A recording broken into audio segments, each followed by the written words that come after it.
एक काम करते हैं, प्रोजेक्ट क्रिएट करते हैं। देखो प्रोजेक्ट क्रिएट करने के लिए सिंपली आपको करना क्या है, यहाँ पर है आपको कंसोल से जाना है, यहाँ पर सेलेक्ट करना, फिल्टर कर लेना है, इसको सेलेक्ट करना है वेब को। वेब जब सेलेक्ट करेंगे तो देखो डॉटनेट प्लेटफॉर्म आप सेलेक्ट करना चाहो तो कर सकते हो, लैंग्वेज सेलेक्ट करना चाहो तो वो भी कर सकते हो। C# ले लिया मैंने केवल यहाँ पर और वेब ले लिया, ठीक है। अगर आप यहाँ पे देखेंगे तो आपको कई ऑप्शन मिलेंगे। जैसे यहाँ पर देखो डॉटनेट कोर के ना कई एप्लीकेशन आप बना सकते हो। जैसे आप देखो डॉटनेट कोर वेब का एक नॉर्मल वेब एप्लीकेशन बना सकते हो, जिसके अंदर आप देखो जिसका पहली चीज तो इसका कंपैटिबिलिटी देखो, Linux, Mac, window, cloud services, web, C# ये सब पे कंपैटिबल, सबके साथ कंपैटिबल है। मतलब इसके अंदर इस प्रोजेक्ट के अंदर इतनी डिपेंडेंसी और इतने सपोर्ट्स है। तो कोर वेब एप्लीकेशन देखो नॉर्मल, अगर डॉटनेट कोर पे मैं बात करूं तो डॉटनेट कोर पे आप नॉर्मल C# और जावास्क्रिप्ट का भी यूज करके एप्लीकेशन बना सकते हो, ठीक है। लेकिन हम लोग जो काम करते हैं, जो प्रोजेक्ट बनाते हैं, ये हमेशा किसमें बनाते हैं, MVC में बनाते हैं। हमारा काम जो है MVC में होगा, क्योंकि हम हमेशा आर्किटेक्चर में एप्लीकेशन को डेवलप करते हैं। वैसे चाहो तो आप इसको भी एज अ एप्लीकेशन डेवलप करने के लिए यूज कर सकते हो। एक इंफिनिटी एप्लीकेशन बनाएगा, और अगर आप चाहो तो यहाँ से भी एक इंफिनिटी एप्लीकेशन क्रिएट कर सकते हो। देखो ध्यान रहे, जब ये बनाओगे आप, इसमें आपका जो है जावास्क्रिप्ट बेस्ड एप्लीकेशन बनेगा। इसमें कोई भी CS फाइल या कुछ भी आपको बाय डिफॉल्ट नहीं मिलेगा। इसमें अगर आप करोगे तो यह एक इंफिनिटी प्रोजेक्ट बनाएगा जो कि आपका C# बेस्ड होगा, जिसमें आप मैनुअली कॉन्फ़िगरेशन करके अपना चाहे MVC बनाओ और चाहे बिना MVC का काम करो, आपकी मर्जी। और ये आपको क्या करेगा, ये आपको एक बाय डिफॉल्ट MVC के टेम्पलेट का यूज करता हुआ एक आपको प्रोजेक्ट बनाकर दे देगा, जिसमें कम से कम 2 पेज आपको बने बनाए मिल जाएंगे, 2 पेज बने बनाए मिल जाएंगे। और वहीं से आप चाहो अपना प्रोजेक्ट का आगे का काम वर्क कंटिन्यू कर सकते हो। एक मतलब प्रोजेक्ट बनाने के जो बेसिक स्ट्रक्चर चाहिए, बेसिक स्ट्रक्चर का टेम्पलेट इसके अंदर आपको बना बनाया, ठीक है। तो अगर मैं क्रिएट करता हूं यहाँ से MVC प्रोजेक्ट, MVC क्रिएट करेंगे, नेक्स्ट पे जाएंगे तो सबसे पहले मुझे मांगेगा प्रोजेक्ट का नाम। तो मैं यहाँ प्रोजेक्ट का नाम डालूंगा वेब एप्लीकेशन 2, या जो भी देना आप दे सकते हो। लोकेशन और उसका सोल्यूशन नेम डजंट मैटर। फिर से नेक्स्ट करेंगे तो ये आपसे नेक्स्ट टाइम आपसे पूछेगा यहाँ पे फ्रेमवर्क, टारगेट फ्रेमवर्क कौन सा चाहिए आपको, 3.1। ये देखो लॉन्ग टर्म सपोर्ट में है, करंटली 3.1, और अपना यहाँ पर 5.0 क्या है, करंट है इसके अंदर, इस स्टूडियो के अंदर जो आपको अवेलेबल है, ठीक है। ऑथेंटिकेशन टाइप, अगर आपको ऑथेंटिकेशन यहाँ से चूज करना है तो यू कैन चूज। जैसे इसमें आपके पास इंडिविजुअल अकाउंट है, माइक्रोसॉफ्ट आइडेंटिटी प्लेटफॉर्म है, विंडोज है। इसमें क्या होता है कि अगर आपको अपने सिस्टम या अपने प्रोजेक्ट के अंदर यूजर क्रिएट करना है, यूजर साइन इन करना है, अगर आपको डिफॉल्ट चाहिए, पहले से चाहिए, तो आप यहाँ पर करोगे तो इसमें आपको बने बनाए सारे कोड इंप्लीमेंट करके खुद ही दे देगा, ठीक है। बट आपको ये करना नहीं है, क्योंकि आप जब भी इंप्लीमेंट करते हैं तो कस्टमाइज ऑथेंटिकेशन इंप्लीमेंट करते हैं, तो आपको अपने कोड को समझना पड़ेगा, अपने तरीके से करना पड़ेगा। ये वाला पार्ट जनरली कर सकते हो लेकिन अलाउड नहीं होता, क्योंकि ये एक टेम्पलेट बना कर देता है जो हमारी रिक्वायरमेंट पे मैच नहीं करता है जनरली उस केस में। फिर भी अगर चाहे तो कर सकते हैं, इसे नन रखेंगे। कॉन्फ़िगर HTTPS ये आपका रहना चाहिए, क्योंकि इनके जो प्रोजेक्ट होते हैं वो HTTPS पे चलते हैं, आपको यहाँ पर इसे चेक करके रखना पड़ेगा। अब यहाँ पर एक चीज और ऑप्शन है, इसने दिया है इनेबल डॉकर। डॉकर यहाँ पर एक तरह से क्या है, कंटेनर का काम करता है, जो माइक्रोसॉफ्ट की सर्विस है डॉकर। ये क्या करता है कि एक वर्चुअल ऑपरेटिंग सिस्टम क्रिएट करता है, एक वर्चुअल ऑपरेटिंग सिस्टम क्रिएट करता है, और उस ऑपरेटिंग सिस्टम को आप कहीं भी ले जाकर के, जैसे लाइक अ कंटेनर, उस कंटेनर को कहीं भी ले जाकर के आप मूव करके अपना काम कर सकते हो। कभी कभी ऐसा होता है कि जैसे हम एक प्रोजेक्ट बना रहे हैं और उस इन्वायरमेंट में हम बना रहे हैं, तो हम चाहते हैं कि यार ये जब भी जाए ना तो पूरा इन्वायरमेंट लेकर के जाए, ठीक है। वो आप पूरा इन्वायरमेंट एक डॉकर के अंदर क्या कर सकते हो, प्लेस कर सकते हो। अगर डॉकर के अंदर रख देंगे तो डॉकर को हम जहां भी ले जाएंगे वहां पूरा हमें वही इन्वायरमेंट क्या करेगा, प्रोवाइड करेगा, ठीक है। मतलब एक जैसे वैनिटी वैन होती है, घर जैसा माहौल, जैसे आप घर रहते हो वैन जैसा है, तो भी एक तरह से डॉकर या कंटेनर का काम कर रहा है कि आप उसके अंदर रहेंगे तो आपको लगेगा एक घर है या फिर आप गाड़ी में ऐसी कोई चीज। तो यहाँ पर डॉकर एक ऐसी बहुत बढ़िया फैसिलिटी माइक्रोसॉफ्ट दी गई है जो आप आगे चल के यूज कर सकते हो। फिलहाल के लिए इसे इनेबल नहीं करना है। नॉर्मली हम क्या करेंगे, क्रिएट करते हैं, प्रोजेक्ट हमारा क्रिएट होकर के आ जाएगा।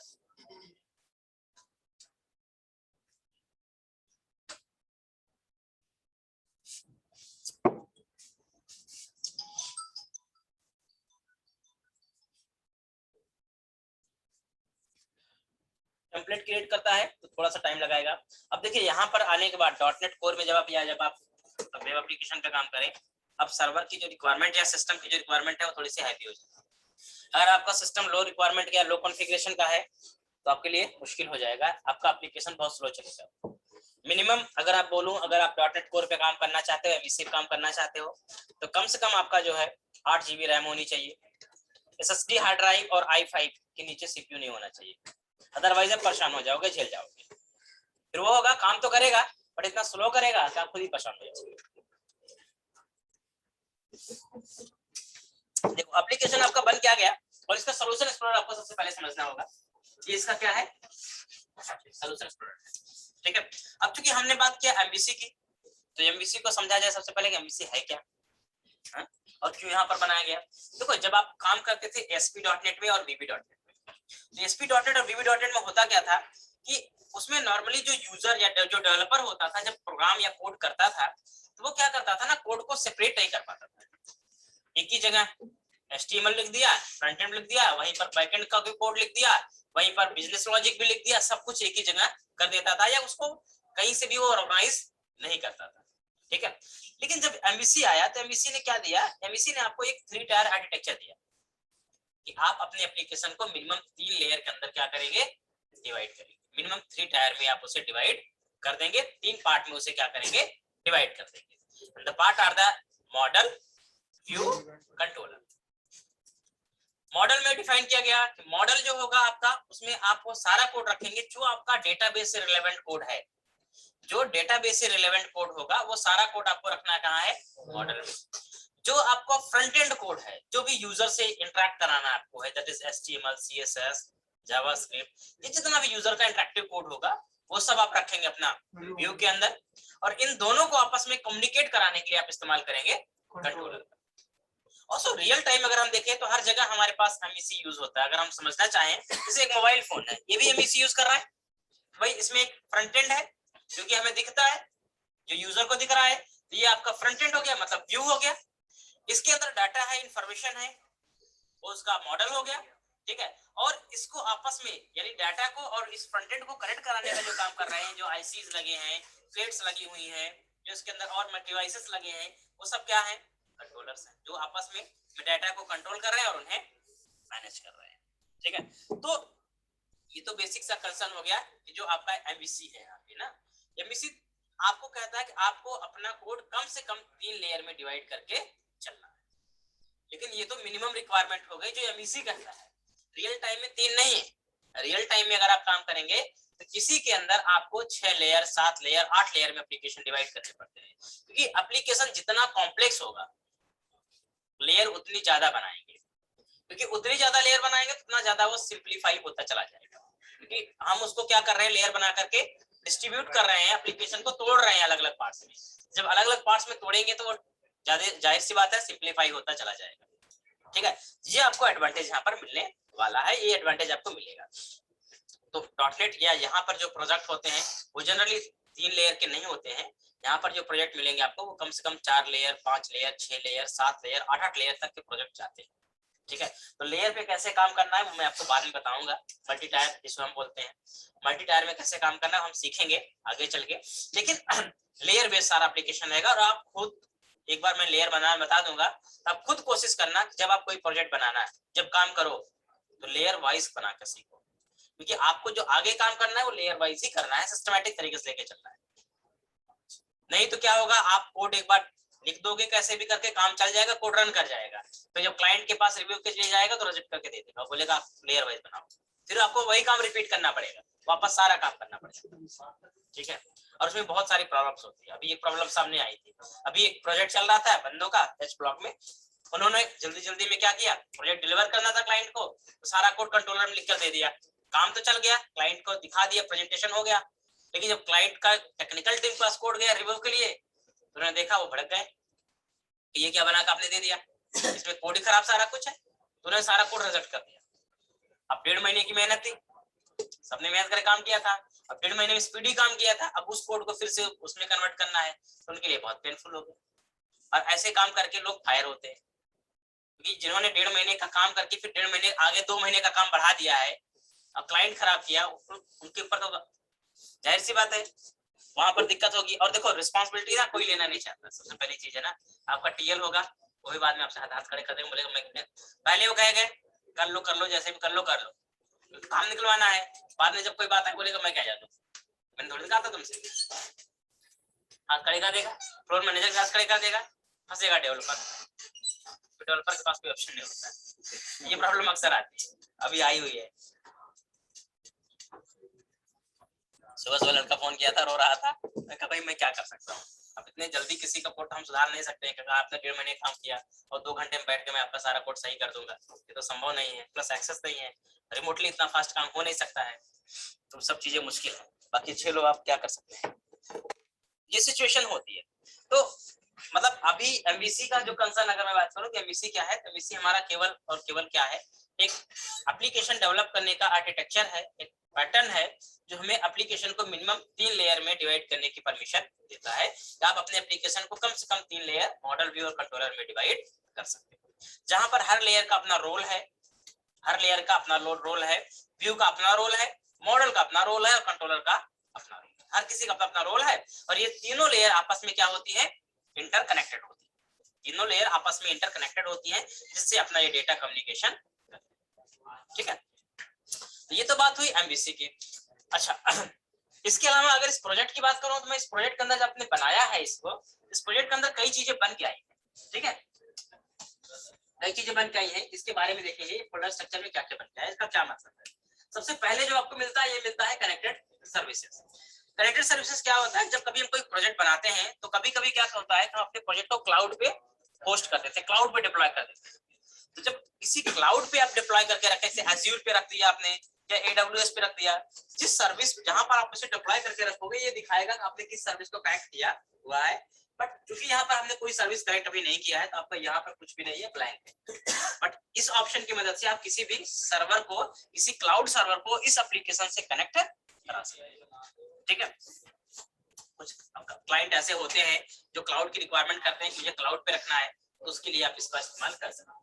And the dependencies as a references, जिन्होंने डॉटनेट पढ़ा होगा वो डिपेंडेंसीज से समझेंगे इसको, जिन्होंने डॉटनेट पढ़ा होगा वो इसको एज अ डिपेंडेंसी समझेंगे।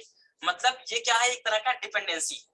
डिपेंडेंसी का मतलब होता है कि जो आप अपने प्रोजेक्ट को यूज करते समय लाइब्रेरी का इस्तेमाल करोगे, जिन लाइब्रेरी को आप अपने प्रोजेक्ट को डेवलप करते समय करोगे, वो सब क्या है, डिपेंडेंसीज, ठीक है। अब अगर हम लोग जब अपना एप्लीकेशन बनाएंगे, हम कई लाइब्रेरी का इस्तेमाल करेंगे, कई थर्ड पार्टीज का इस्तेमाल करेंगे, तो जो भी थर्ड पार्टीज या लाइब्रेरी यूज करोगे, जो भी थर्ड पार्टी या लाइब्रेरी आप इस्तेमाल करोगे, वो सब क्या होगा, एज अ डिपेंडेंसीज होगा। इसके अंदर आपको सारी वो विजिबल होंगी, यहाँ पर आपको दिखेगी। और यहीं से आप कोई डिपेंडेंसी ऐड भी कर सकते हो। अगर आपको अपने प्रोजेक्ट में कोई डिपेंडेंसी ऐड करनी है, दो तरीके की डिपेंडेंसी होती है, एक डिपेंडेंसीज होती है लोकल, जैसे आपकी DLL जो होती है, लाइब्रेरी जो होती है लोकल सिस्टम पे एग्जिस्ट करती है, और एक होती है आपके सर्वर की, जो कि आपको न्यूगेट सर्वर पे अवेलेबल होती है, माइक्रोसॉफ्ट के लाइव सर्वर पे अवेलेबल होती है, वहां से आपको उठानी होती है। जैसे कल को मुझे डेटाबेस कनेक्टिविटी करनी होगी, मुझे एंटिटी फ्रेमवर्क चाहिए, एंटिटी फ्रेमवर्क मुझे कहां से उठाना पड़ेगा, न्यूगेट से उठाऊंगा मैं, तो मैं उसको इंस्टॉल करूंगा और वो इसके अंदर इंस्टॉल होकर के, ठीक है। नेक्स्ट पॉइंट, प्रॉपर्टीज, जिसको किसी पॉइंट में डिस्कस हो, डाउट होगा पूछ लेगा। प्रॉपर्टीज में चलेंगे, इसके अंदर एक आपका आता है लॉन्च सेटिंग डॉट जेसन। इसके अंदर क्या होता है, आपके सर्वर को कॉन्फ़िगरेशन होता है, क्योंकि आप वेब एप्लीकेशन के अंदर काम कर रहे हैं और वेब एप्लीकेशन हमेशा सर्वर पे चलते हैं। वो सर्वर भले ही आपका लोकल सर्वर हो, लेकिन आपका एप्लीकेशन चलेगा हमेशा सर्वर पे। डॉटनेट कोर के एप्लीकेशन 2 सर्वर पे चलते हैं, ये जनरली 2 सर्वर का इस्तेमाल करते हैं। The first is IIS and second is Kestrel। First IIS, second Kestrel, 2 server का इसके अंदर कॉन्फ़िगरेशन होता है, 2 सर्वर पे एप्लीकेशन चलते हैं, ठीक है। IIS आपका डिफॉल्ट होता है, अगर आप डॉटनेट कोर का एप्लीकेशन विजुअल स्टूडियो से बनाओगे तो IIS आपका डिफॉल्ट है, ठीक है। Kestrel आपका होता है जो ऑप्शनल चलता है, मतलब अगर मान लो IIS बिजी है, IIS यूज नहीं कर पा रहा है, तो अपने आप को क्या करेगा, Kestrel को उठा लेगा। जैसे क्या होता है, कभी कभी हम एक टाइम पे एक साथ 3-4 प्रोजेक्ट चलाना चाहते हैं ना, तो अगर आप एक साथ मान लो 2 प्रोजेक्ट चलाना चाहते हो, तो जैसे आपने पहला प्रोजेक्ट रन करा दिया, उसने IIS को बिजी कर लिया, और जब अगला चलाओगे आप, तो पहले वो IIS को देखेगा, पहले वो IIS देखेगा, लेकिन IIS ऑलरेडी बिजी है, तो वो फिर क्या करेगा, Kestrel वाले को बुक कर लेगा, ठीक है। तो यहाँ पर जनरली अभी डिफॉल्ट कॉन्फ़िगरेशन के अकॉर्डिंग इसमें क्या है कि आप एक साथ 3 प्रोजेक्ट रन करा सकते हो। क्योंकि एक आपका डिफॉल्ट यहाँ पर सेट होते हैं, इसकी प्रोफाइल है। देखो ये एप्लीकेशन का यूआरएल है, अगर हम एप्लीकेशन चलाएंगे और ये हमारा वर्किंग होगा, ये हमारे इस यूआरएल पे एप्लीकेशन पे क्या करेगा, ये रन कराएगा और इस एसएसएल पोर्ट का इस्तेमाल करेगा, अगर आपने प्रोजेक्ट एचटीटीपीएस कॉन्फ़िगर करके ही बनाया हुआ है तो, ठीक है। और यहाँ पर इनकी प्रोफाइल सेट होती है, ये डेवलपमेंट प्रोफाइल है। देखिए प्रोफाइल में आपके पास क्या है, एक आईआईएस प्रोफाइल है, ठीक है, और एक आपके पास वेब एप्लीकेशन है, ये कस्टमर प्रोफाइल होती है, ठीक है। अब इस आईआईएस प्रोफाइल में अगर देखा जाए, इसका कमांड नेम आईआईएस है, ठीक है। और इधर आप देखेंगे तो ASP.NET एनवायरनमेंट डेवलपमेंट, एनवायरनमेंट आपका क्या है, ये डेवलपमेंट, ठीक है। इधर भी अगर आप बात करेंगे, ये आपका कैस्ट्रल का होता है, कमांड नेम आपका प्रोजेक्ट है, और इसमें देखिए 2 यूआरएल आपके मेंटेन हुए हैं, क्योंकि इसमें ये ऑप्शनल लेके चलता है, 2 या 3 लेके चलेगा हमेशा। अगर आपका पहले ट्राई करेगा इस वाले सोर्स को और इस पोर्ट नंबर को, अगर ये मान लो फ्री है इस पे रन कराएगा, अगर मान लो ये किसी वजह से फ्री नहीं है, ये क्या करेगा, ऑटोमेटिक इस पे चला देगा। ये एक ऐसा टेक्निक ऐसा बनाया गया है यूजर फ्लेक्सिबिलिटी के लिए, मान लो कभी यूजर एक साथ 2-3 पेज रन कराना हो तो उसको स्टक ना आए। अदरवाइज क्या होता था ना, पहले हमें मैन्युअली पोर्ट कॉन्फ़िगर करना पड़ता था, जाके सर्वर में चेंज करना पड़ता था, तब जाकर हम प्रोजेक्ट को चला पाते थे। अभी इन्होंने इसके अंदर पहले से कॉन्फ़िगर करके दे दिया कि एटलीस्ट 2-3 प्रोजेक्ट तो एक साथ आप चला ही सकते हो, 2-3 एक साथ चला सकते हो। उसके बाद की बात है, देखा जाएगा अगर उससे ज्यादा है तो आप कॉन्फ़िगर करो, चेंज करो, नया पोर्ट बनाओ, लेकिन कम से कम जो मिनिमम रिक्वायरमेंट है वो तो आपकी यहाँ से फुलफिल हो जाएगी। जो मिनिमम रिक्वायरमेंट आपकी है वो यहाँ से फुलफिल हो जाती है, आपका काम हो जाएगा, ठीक है, समझ रही बात। तो ये पॉइंट्स यहाँ पर रखे गए हैं, ये बात यहाँ पर। तो हमारे पास 2 है वेब एप्लीकेशन, मतलब ये कैस्ट्रल का कॉन्फ़िगरेशन है और यहाँ पर है। अच्छा ध्यान रखिएगा, जब हम विजुअल स्टूडियो से प्रोजेक्ट बनाएंगे और रन कराएंगे तो बाय डिफॉल्ट आपका जो सबसे पहले प्रेफरेंस देता है वो किसको देगा, आईआईएस को, सबसे पहले प्रेफरेंस आईआईएस को देगा। बट डॉटनेट कोर के एप्लीकेशन जरूरी नहीं है कि आप विजुअल स्टूडियो से ही बनाओ। डॉटनेट कोर चूंकि ओपन सोर्स है तो आप इसका एनवायरनमेंट सेटअप करके कहीं से भी, मतलब बिना विजुअल स्टूडियो का यूज किए हुए है, नॉर्मल वीएस कोड या नोटपैड से भी इसका एप्लीकेशन डेवलपमेंट कर सकते हो। और चूंकि ये कमांड लाइन चलता है तो आप कमांड लाइन कमांड दे करके प्रोजेक्ट को रन करा सकते हैं, ठीक है। नॉर्मल प्रोजेक्ट बनाइए और उसको रन करा सकते हैं। लेकिन जब आप कमांड लाइन चलाएंगे बिना विजुअल स्टूडियो के, तो उस केस में ये सबसे पहले जो प्रेफरेंस देगा, उस केस में प्रेफरेंस देगा वो कैस्ट्रल सर्वर को, क्योंकि उस इसमें हम लोग जो कमांड चलाते हैं उसमें कमांड चलाते डॉटनेट रन नाम का कमांड होता है, जिससे प्रोजेक्ट को रन कराया जाता है। तो डॉटनेट रन कमांड जैसे चलाएंगे वो कैस्ट्रल सर्वर को पिक कर लेगा, ठीक है। तो ये कंसर्न होगा। बट चूंकि विजुअल स्टूडियो में आपको इस तरह का कोई काम नहीं है, इसमें डायरेक्टली आप आईएएस एक्सप्रेस यहाँ पर ऑप्शन दिया है, डायरेक्टली इस पे क्लिक करेंगे, देखिए रन का ऑप्शन सिग्नल भी है, क्लिक करते हैं वो आपका क्या हो जाएगा, आईएएस पे रन कर जाएगा। तो चलो एक बार इसको रन भी कराते हैं और चेक भी करते हैं कि एक्चुअली इसके अंदर क्या क्या चीजें अभी मिल रही है आपके पास। ये इसका लॉन्च सेटिंग है, मतलब ये आपका सर्वर सेटिंग पूरी तरह से इसके अंदर होती है। सम टाइम इसके हमें कुछ कॉन्फ़िगरेशन चेंज करने पड़ते हैं, बट ज्यादा आपको इसमें कुछ छेड़छाड़ नहीं करना है, बस इसको समझना है, देखना है, जरूरत पड़ेगी तो फ्यूचर में चेंजेस भी करेंगे, बट अभी के लिए कुछ भी इसमें नहीं करना है। अभी तो जैसे है वैसे आपको चलने दें, ठीक है। इसके बाद आपके पास अगला कंसर्न होता है www रूट। जनरली सर्वर पे ये जो फोल्डर होता है www रूट का, ये फोल्डर हमेशा बनाया जाता है पब्लिक फाइलों के लिए। अगर आपके पास आपके प्रोजेक्ट के अंदर कुछ पब्लिक फाइलें हैं, पब्लिक फाइलें का मतलब क्या होता है, कुछ ऐसी फाइलें आपके पास हैं जो कि पब्लिक है, जैसे आपकी सीएसएस है, आपके पास जावास्क्रिप्ट है, आपके पास जेसन फाइलें हैं, आपके पास इमेजेस हैं। तो इस तरह की जो फाइलें होती हैं इनको हम पब्लिक फाइल बोलते हैं, because they don't need security. भाई इमेज की क्या सिक्योरिटी चाहिए आपको, इमेज थोड़ी सिक्योर चाहिए।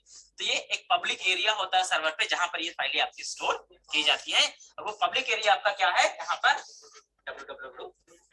कल को हम अगर मान लो इमेज अपलोड करेंगे, कोई सीएसएस फाइल रखना चाहेंगे, कोई जेएस फाइल रखना चाहेंगे, तो सारी फाइलें हम इसी फोल्डर के अंदर प्लेस करेंगे, ठीक है। इस तरह की जो भी फाइलें होंगी वो सब आपकी इसके अंदर जाएंगी। और अगर अभी भी आप देखेंगे तो इसके अंदर बहुत सारी फाइलें पहले से भी एग्जिस्ट करेंगी, बनी होंगी। अगर मैं आपको इस पे ले चलूं, इस फोल्डर पे ये रन करने चला गया, अगर मैं यहाँ पे डब्ल्यू रूट पे ले चलूं तो बाय डिफॉल्ट जब हमारा प्रोजेक्ट बना है तो इसके अंदर कई चीजें ऐसे ही पहले से बन के आई होंगी। मतलब इसके अंदर काफी कुछ चीजें ऐसी हैं जो डब्ल्यू रूट के अंदर देखिए पहले से बन के आई है। कुछ फोल्डर दिख रहे होंगे आपको, सीएसएस, जेएस, लिब, फेविकॉन, ये सब पहले से इसमें बना है। सीएसएस के अंदर इसमें जो नॉर्मल सीएसएस होंगी वो सारी सीएसएस आ जाएगी। जेएस के अंदर जेएस, लिब में आपकी आती है लाइब्रेरी, लिब मतलब लाइब्रेरी, जैसे बूटस्ट्रैप है, जेक्वेरी है, मटेरियल है, जो भी आप यूआई लाइब्रेरी यूज करोगे एप्लीकेशन को डिजाइन करने के लिए, वो सारी लाइब्रेरी आपकी आ जाएगी लिब के अंदर, ठीक है। और फेवकॉन आपको पता ही है, फेवकॉन जनरली आपका आइकन होता है जो आपके वेबसाइट के यूआरएल पे यानी कि टाइटल बार पे आपको दिखता है, वो फेवकॉन होता है। तो जो भी वेबसाइट का फेवकॉन होगा आपका वो यहाँ पे, वहां पे जहां पे आपका राउंड राउंड घूम रहा है वहां पे आपको आ जाएगा। तो आपका डिफॉल्ट आपका एक फेवकॉन देता है, बट आपको उसे अपनी वेबसाइट के फेवकॉन से अपडेट करना होता है, चेंज करना होता है। ये आपका बाय डिफॉल्ट देखिए जो प्रोजेक्ट रन कर रहा है आईआईएस पे रन कर रहा है, और देखिए किस पोर्ट को ऑक्यूपाई कर रहा है 443377। ये एसएसएल पोर्ट है क्योंकि हमने इसको एसएसएल पे रन कराया है, एसएसएल पे कॉन्फ़िगर किया हुआ है, दैट्स व्हाई इसमें क्या कर रहा है, रन कर रहा है डायरेक्टली। ठीक है, आइए आगे बात करते हैं, रन होने के दीजिए, टाइम लगेगा इसमें। तो यहाँ पर ये सारी सीएसएस यानी लोकल फाइलों के लिए आप इसे यूज करेंगे। देन उसके बाद मॉडल व्यू और कंट्रोलर डिफॉल्ट है। तो मॉडल व्यू कंट्रोलर में क्या होता है भाई, कंट्रोलर में बाय डिफॉल्ट आपका जो प्रोजेक्ट होता है वो एक कंट्रोलर बना करके दे देगा, एक कंट्रोलर ये बाय डिफॉल्ट आपको बना कर देगा, जो आप यूज कर सकते हो, बाकी कंट्रोलर आपको खुद बनाने होंगे अपनी रिक्वायरमेंट के अकॉर्डिंग। ठीक है, यहाँ पर अगर कंट्रोलर के अंदर देखेंगे तो बाय डिफॉल्ट आपको एक होम नाम का कंट्रोलर जो है ये बना कर देगा। ठीक है, अब कंट्रोलर एग्जैक्टली अगर हम समझे भाई, कंट्रोलर तो हमने ऐसे समझ लिया कंट्रोलर आपके मॉडल और व्यू को कम्युनिकेट करेगा, कनेक्ट करेगा या सर्विसेज प्रोवाइड करेगा दोनों के बीच। लेकिन एग्जैक्टली कंट्रोलर है क्या, क्योंकि आप एमबीसी में है, एमबीसी एक फ्रेमवर्क है, और फ्रेमवर्क का जो रूल है, जो काम है वो क्या है, framework always provide two things. Framework जो होते हैं दो चीज प्रोवाइड करते हैं। The first thing is some set of architecture and rules, कुछ आर्किटेक्चर और रूल्स प्रोवाइड करते हैं, और दूसरी चीज प्रोवाइड करते हैं सम सेट ऑफ कोड, जो कोड कॉमन है, जो कोड डेवलपर को करना चाहिए, जो कोड डेवलपर इजीली नहीं कर सकता है, वो सारा कोड फ्रेमवर्क आपको प्रोवाइड करते हैं ताकि आपका डेवलपमेंट आसान हो सके और आप इजीली डेवलप कर सको अपने एप्लीकेशन। ठीक है, तो फ्रेमवर्क हमेशा आपको सेट ऑफ कोड प्रोवाइड करते हैं।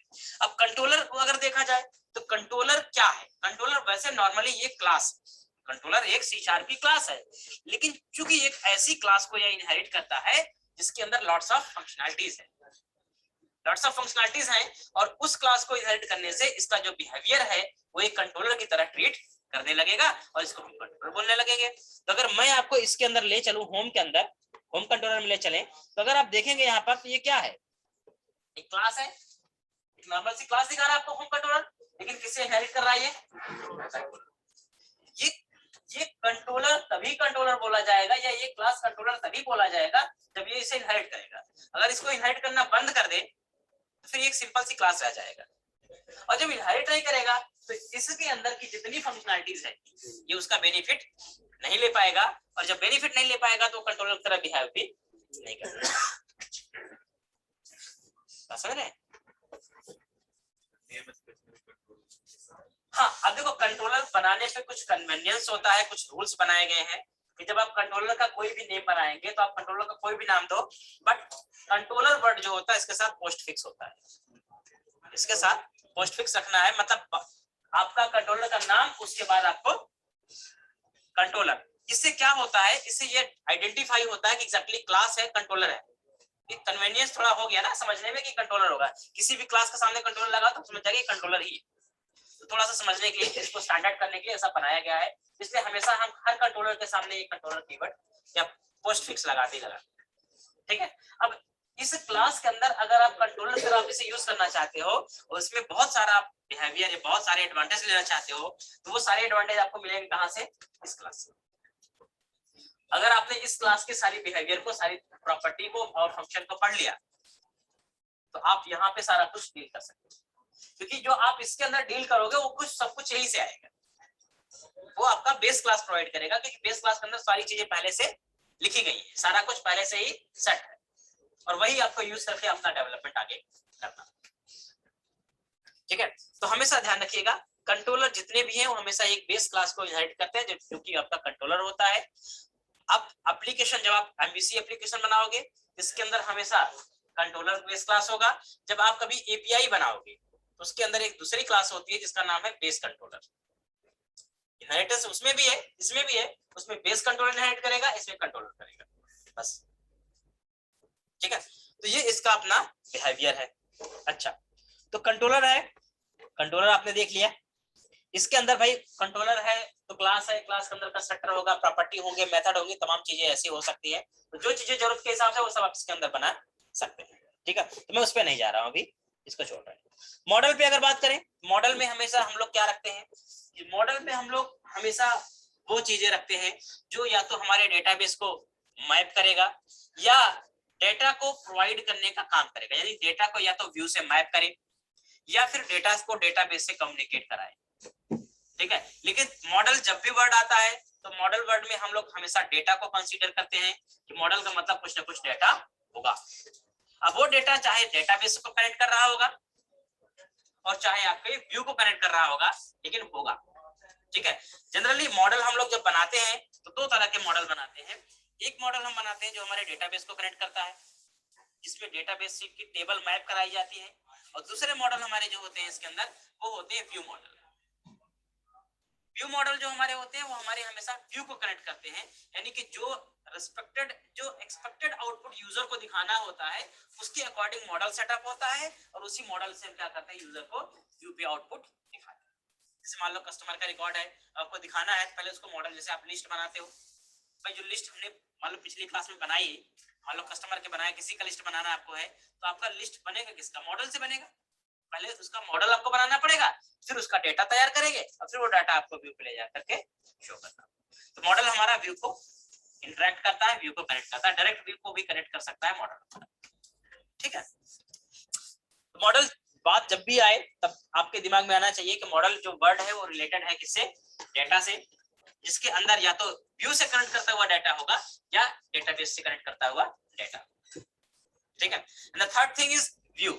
अब व्यू के अंदर क्या होगा, व्यू के अंदर जनरली सारा फ्रंट एंड होता है जिसके अंदर व्यूज होते हैं, बट यहाँ पर जो व्यू बनाया गया है थोड़ा सा टेक्निक तरीके से बनाया गया है। टेक्निक मतलब क्या होती है कि देखो, जब आप व्यू बनाते हैं व्यू में क्या होता है, कुछ शेयर डाटा होता है।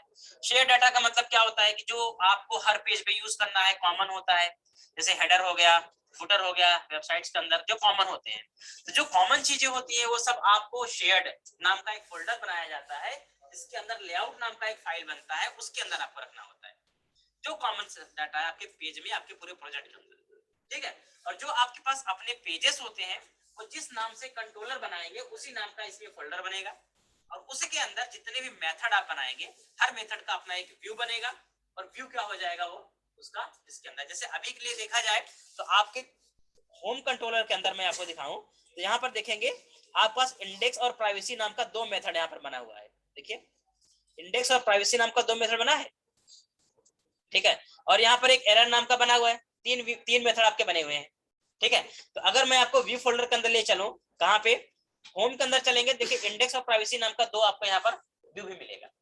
अब इसके अंदर कुछ एचटीएमएल होगा, कुछ डाटा होगा, डजंट मैटर, लेकिन इसके अंदर देखिए दो व्यू बने हुए मिलेंगे। इंडेक्स आपका जो है लैंडिंग पेज को रिप्रेजेंट करता है, और प्राइवेसी आपका जो भी एक पेज होगा, डजंट मैटर क्या है, ठीक है, वो एक पेज है बस। तो होम आपके पास एक कंट्रोलर हो गया, उसके अंदर आपके क्या हो गए, दो व्यू हो गए। अगर होम कंट्रोलर के अंदर में कोई और भी व्यू बनाऊंगा, वो व्यू हमारा कहाँ जाएगा, इसी के अंदर जाएगा। इससे क्या होता है, मैनेज होता है, क्योंकि जब रियल टाइम में काम करेंगे तो एन नंबर ऑफ कंट्रोलर बनेंगे, एन नंबर ऑफ व्यू बनेंगे, उन सबको फोल्डर वाइज हमें थोड़ा सा मैनेज करके शुरू से ही चलना पड़ेगा। हम हॉच पॉच कोड को नहीं कर सकते हैं, और करने का प्रयास करोगे तो बहुत दिक्कत आ जाएगी, ठीक है। And the next thing is shared. अगर मैं बात करूं यहाँ पर शेयर्ड के अंदर जाएंगे तो आप देखिए इसके अंदर इसने पहले से आपको क्या बना दिया, लेआउट बना दिया है, वैलिडेशन स्क्रिप्ट बना दिया है, error.cs बना दिया, मतलब इसके अंदर एक्सेप्शन हैंडलिंग पहले से एक्सेप्शन हैंडलिंग दे दिया इसने, और शुरू से इसने क्या किया, एरर पेज बनाकर आपको दे दिया है। अगर आपके प्रोजेक्ट में एक्सेप्शन आएगा ना तो ऑटोमेटिक ये भेज देगा आपको कहाँ पे, एरर पेज भेज देगा, ठीक है। और आपके पेज के अंदर जो कॉमन चीजें होंगी, वो सारी चीजें आपकी कहाँ जाएंगी, लेआउट के अंदर।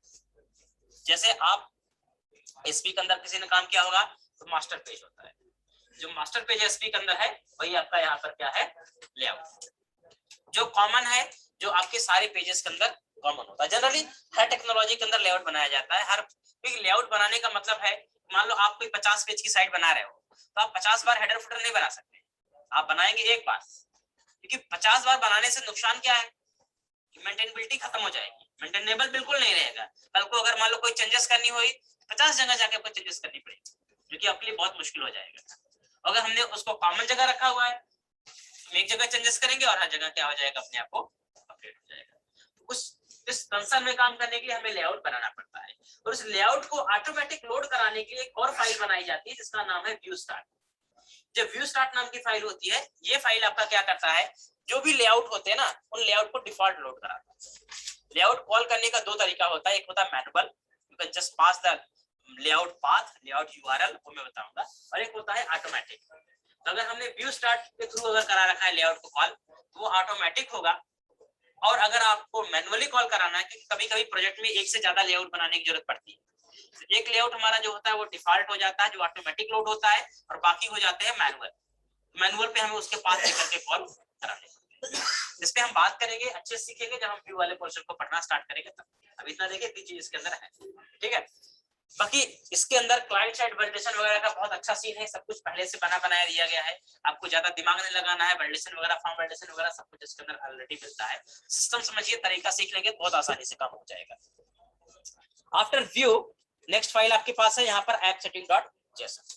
जिन्होंने ASP.NET पे काम किया होगा वहां पर आपको मिला होगा एक web.config, this is same file of web.config, ठीक है। यहाँ पर .config फाइल को हटा दिया गया है, जो config फाइल होती है वो हटा दिया गया है, उसकी जगह पे आपको app-setting.json फाइल दे दिया गया है। इस फाइल का काम होता है कि अगर आपको अपने प्रोजेक्ट के अंदर कोई भी ग्लोबल लेवल का कॉन्फ़िगरेशन करना है, कोई ग्लोबल लेवल की सेटिंग करनी है, तो आप इसके अंदर उसे कॉन्फ़िगर कर सकते हैं। जैसे डेटाबेस कनेक्शन हो गया, जैसे किसी का एसडीके हो गया, किसी भी थर्ड पार्टीज का कोई सिक्योरिटी की आप यूज कर रहे हो, या मान लो कोई लॉग इन्फॉर्मेशन है, या इस तरह का कुछ भी XYZ कुछ भी अगर आप करना चाहते हो ग्लोबल लेवल पे कॉन्फ़िगर, तो आप इसके अंदर कॉन्फ़िगरेशन को दे सकते हैं।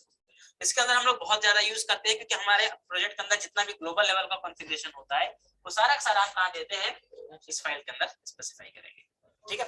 और ये जेसन फाइल है, जेसन फाइल आप देखेंगे तो एकदम ऑब्जेक्ट फॉर्मेट में होता है इस तरह से, या आपकी वही फाइल, ठीक है। अभी इसके अंदर कुछ बेसिक चीजें राइट होके आई है, कल को डेटाबेस कॉन्फ़िगरेशन वगैरह करेंगे, सब कुछ हम इसके अंदर ही करेंगे जो हमारे पास, वो समझ लो आप कि आप web.config जो है वो यहाँ पर वही सेम वही चीज है। And the next point program.cs।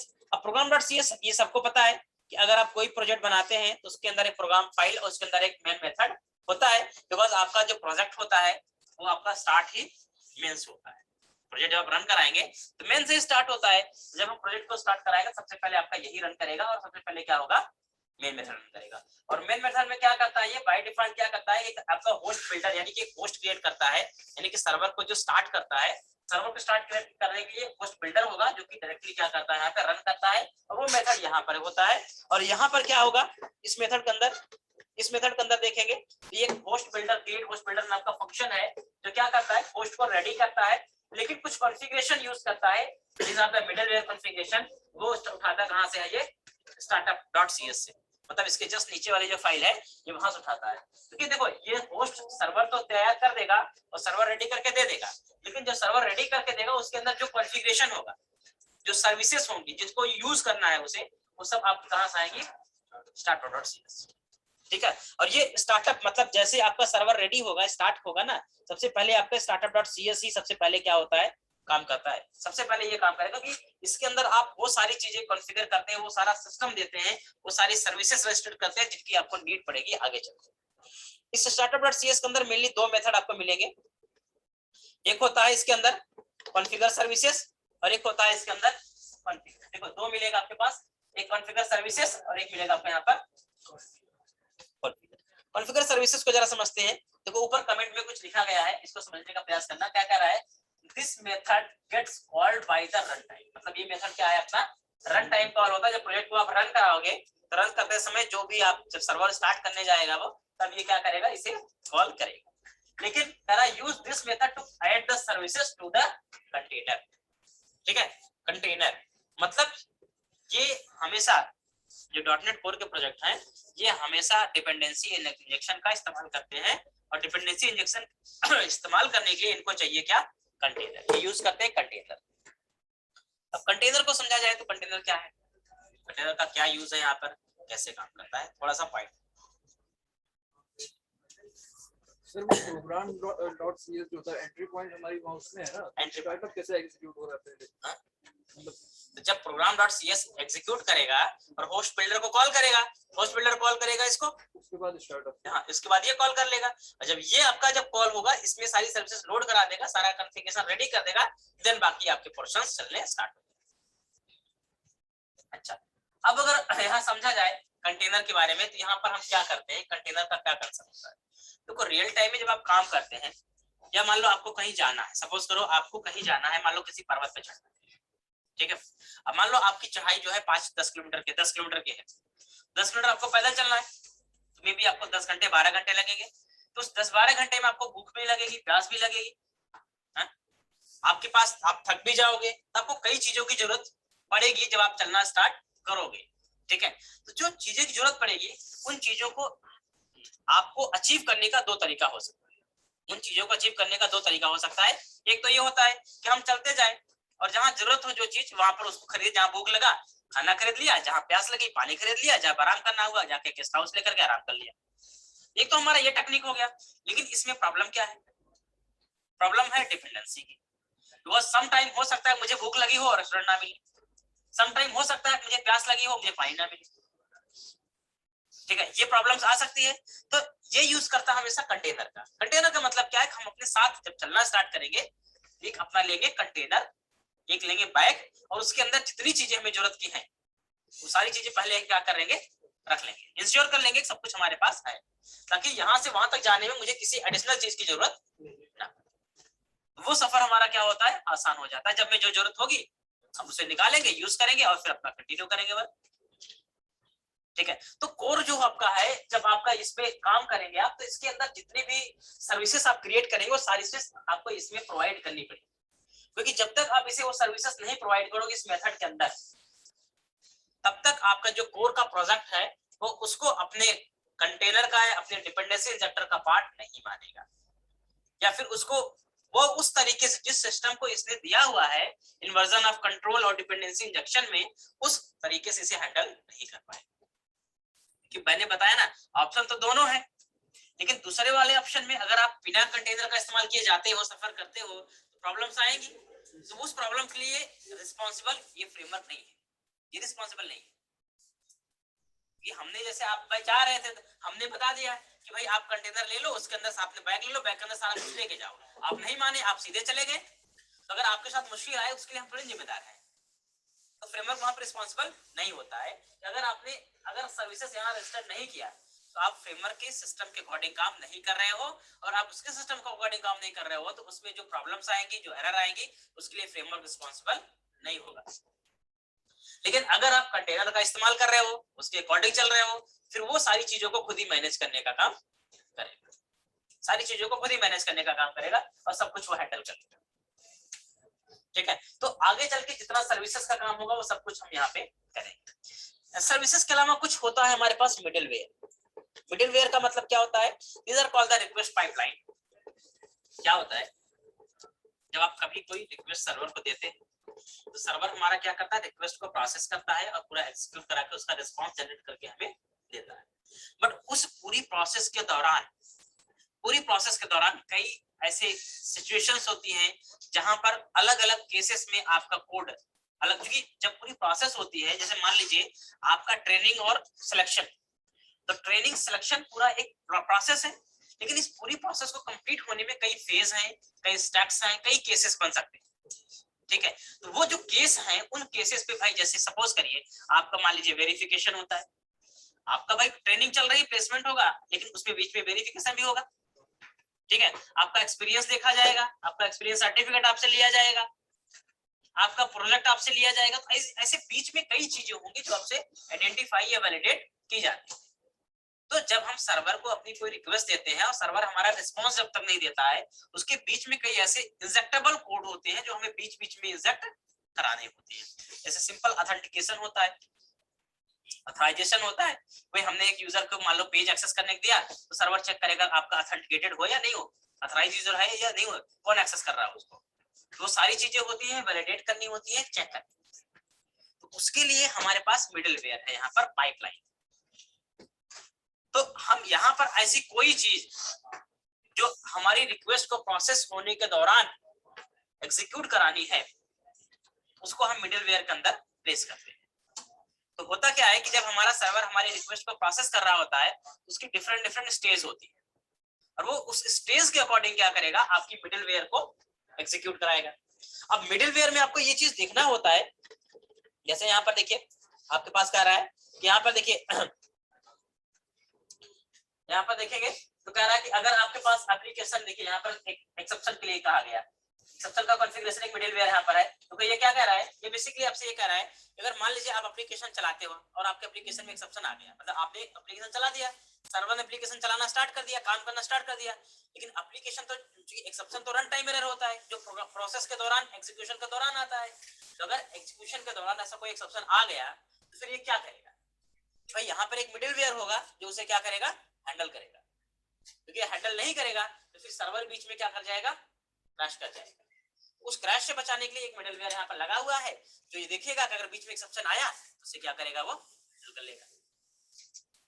ठीक है, तो यहाँ पर ये case handle exception, use exception handler, देखिए यहाँ पर बताया है कि अगर आपके पास सपोज करो अगर एक्सेप्शन आता है, अगर डेवलपमेंट एक्सेप्शन है, अगर एनवायरनमेंट आपका डेवलपमेंट है, इस डेवलपमेंट है, तो उस केस में आपका क्या करेगा, use developer exception page use करेगा। अदरवाइज आपका क्या करेगा, ये होम और कहां जाएगा, ये एरर। ठीक है, मतलब अगर डेवलपमेंट एनवायरनमेंट हो तो आपको एक्सेप्शन आएगा, अगर आप प्रोडक्शन में हो, क्योंकि आपको पता है जब आपका वेबसाइट या सर्वर प्रोजेक्ट लाइव हो जाते हैं वहां पर आपका एक्सेप्शन आने पर आपका जैसे आपका एक्सेप्शन क्रैश करता है प्रोजेक्ट को, उस तरह से वो क्रैश नहीं करता है, फ्रंट एंड से क्रैश नहीं करेगा, लेकिन वो क्या होगा, बैक से सर्वर से एप्लीकेशन क्या हो जाएगा, क्रैश हो जाएगा। और जब वो क्रैश होगा ना तो जितने भी डिफरेंट यूजर को रिक्वेस्ट सर्वर सर्व कर रहा होगा वो सबकी रिक्वेस्ट को डिस्टर्ब कर देगा। ठीक है, तो यहाँ पर इसलिए इसको हैंडल किया गया प्रॉपर तरीके से। अगर एक्सेप्शन आएगा कोई बात नहीं, एरर पेज पे चला जाएगा तो यूजर को कम से कम एरर तो पता चल जाएगी, तो एक हैंडल का केस बना दिया गया, ये एक मिडलवेयर है। दूसरी चीज यहाँ पर देखिए कुछ और चीजें हैं जो आपको यहाँ पर देखने के लिए मिलेंगी, जैसे यूज होस्ट कर रहा है, देखिए यहाँ पर आपके पास यूज ऑथराइजेशन कर रहा है, यूज राउटिंग कर रहा है, यूज रीड स्टैटिक फाइल, जो स्टैटिक फाइल है आपके www के अंदर है मुझे यूज करने की परमिशन दे रहा है, ये सब के सब मिडलवेयर है जो कॉन्फ़िगर किए गए हैं। और कुछ पॉइंट में ध्यान रखिएगा, ये जो मिडलवेयर यहाँ पे सप्लाई किए जाते हैं ना, ये इनका सीक्वेंस मैटर करता है, क्योंकि जैसे मान लो आप ऑथेंटिकेशन ऑथराइजेशन करते हैं, तो ऑथेंटिकेशन ऑथराइजेशन में सबसे पहला स्टेप क्या होता है, ऑथेंटिकेशन का, ऑथराइजेशन बाद में होता है। जैसे मान लो आप चेतु में आते हैं, पहले आप ऑथेंटिकेट होंगे कि आप चेतु के मेंबर है या नहीं है। अब चेतु के किस डिपार्टमेंट में आपको जाना है, ये आपका ऑथराइजेशन है, तो आप अंदर आने के बाद डिसाइड होगा कि आपको किस डिपार्टमेंट में जाना है, किस में नहीं जाना है, वो आपका ऑथराइजेशन है। तो वहां पे स्टेप्स होगा कि अगर हम ऑथराइजेशन यूज कर रहे हैं तो ऑथेंटिकेशन इसके बाद नहीं कर सकते, हम हमेशा ऑथेंटिकेशन पहले करेंगे, ऑथराइजेशन बाद में करेंगे, क्योंकि वो मिडलवेयर पाइपलाइन है, और पाइपलाइन में जब भी कोई हम लोग कोड अपना इंजेक्ट कराते हैं ना, उसका सीक्वेंस मैटर करता है, क्योंकि उस सीक्वेंस में ये कॉल करेगा, ये सीक्वेंस आपने उसको पास किया होगा।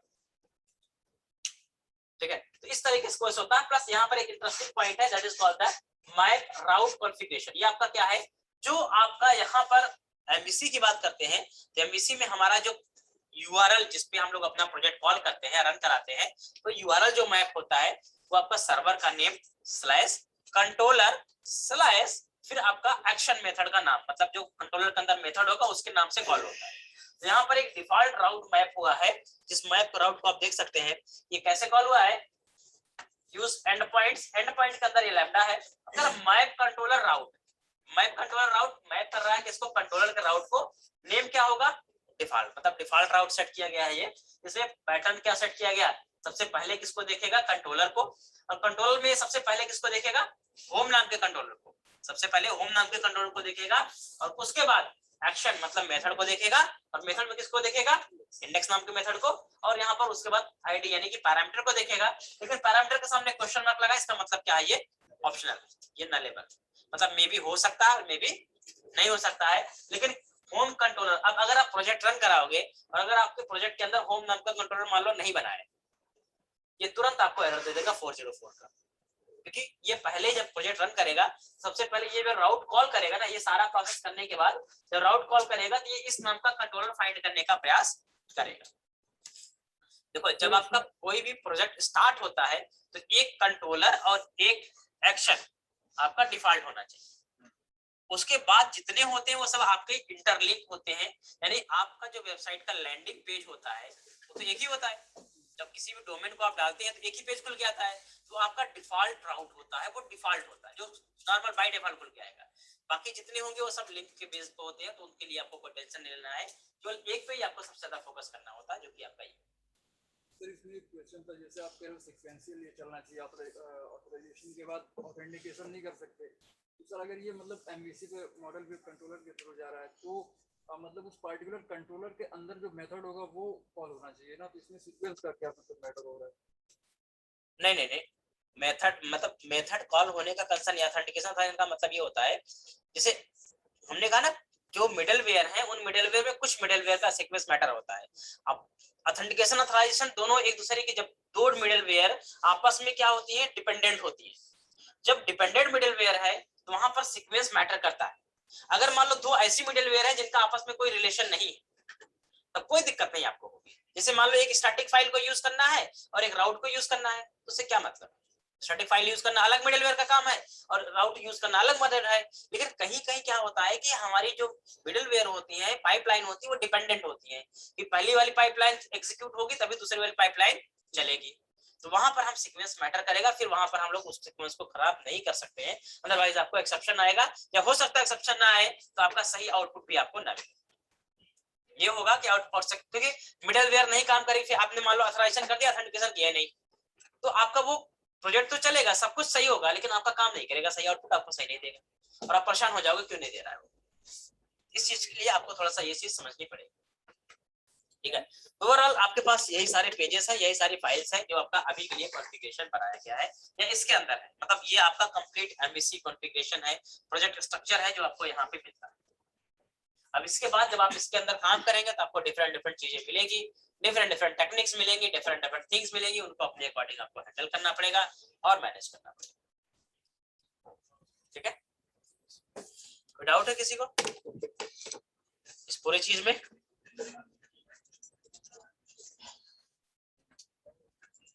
रन तो हो गया है। अब रन किया तो इसने देखो बाय डिफॉल्ट आपका जो रन कराया है, इसने क्या दिया आपको रन करा के, इधर रन किया है बाय डिफॉल्ट। आप देखिए आपको ये एक हेडर बना के दे दिया इसने, और ये छोटा सा वेलकम लिख करके यहाँ पर एक पेज बनाकर दे दिया। होम और प्राइवेसी के दो पेज हैं, प्राइवेसी पेज और होम पेज आपका यहाँ पे देखो। ठीक है, ये बाय डिफॉल्ट। बाकी काम करेंगे हम लोग, बट अभी के लिए इतना डिफॉल्ट आपको मिलेगा जो आपको यहाँ पर मिल जाता है।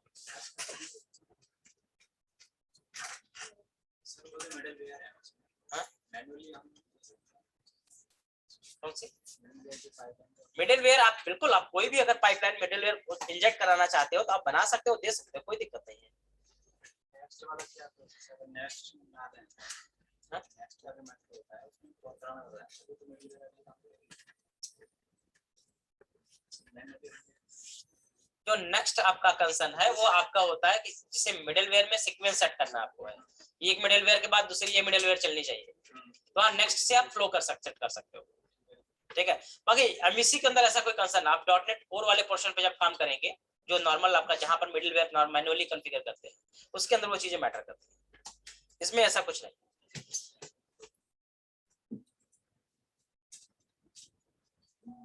ठीक है,